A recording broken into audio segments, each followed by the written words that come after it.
Thank you so much, everyone. I do want to invite our discussants, Patricia, Reggie, Jennifer, Alexa, if you'd like to make any comments or remarks.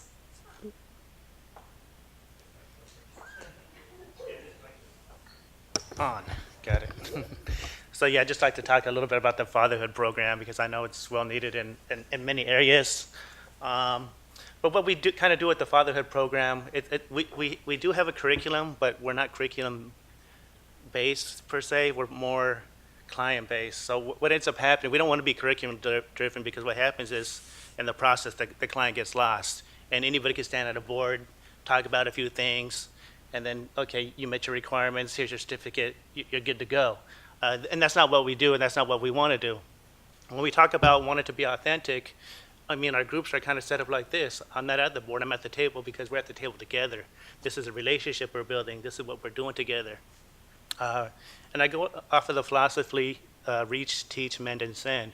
So we're going to reach people where they're at, you know? If you just got released from jail, if you're, you have your kids in the system, wherever you're at, that's where we're going to reach you because that's where we need to reach you because we can't expect you to be where we're at because we got here at a different time than you. We developed differently than you. When we talk about stages of development, we all have our own process, you know?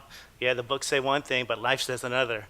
So that's what we kind of deal with there. So when we're teaching people, that's why I always say we're not, we have our curriculum and we go by it, but if there's somebody in need in the group and they're struggling with something, we're not going to put their needs to the side just so we can cover curriculum.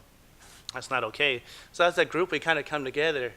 And when I talk about mending, that's the healing process. And we kind of relate to each other. I mean, traditionally, we don't share our own stories, but in this group, I do because it's important for them to know that I'm human just like you are, that I make mistakes, that I'm a single father of 3 kids, and I've been a single father for 17 years. And that was a struggle for me just to figure out the whole system. And, many times I failed. Many times I became depressed because I didn't know what to do. And they know my story because they have to know my story because they need to know that we're in it together. So what ends up happening is that we build not only a bond, we build like what's a real relationship because what we try to build is intimacy in the group. A lot of us guys, we have 2 emotions, maybe 1, anger.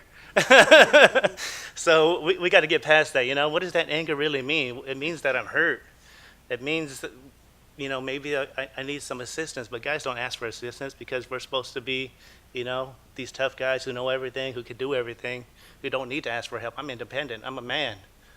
But in our groups, we break all those barriers because that is a barrier for us.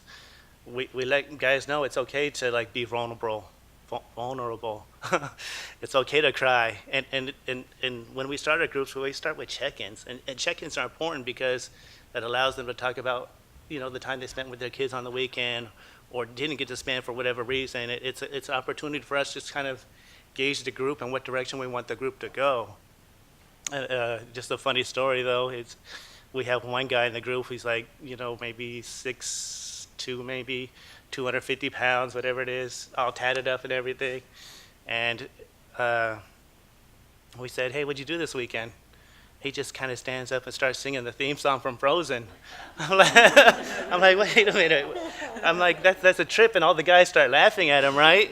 And we're laughing, and we're just making fun of him. Yeah, you probably like The Notebook too, and then inside we're still laughing. But wait, I'm like, wait a minute, that's my favorite movie.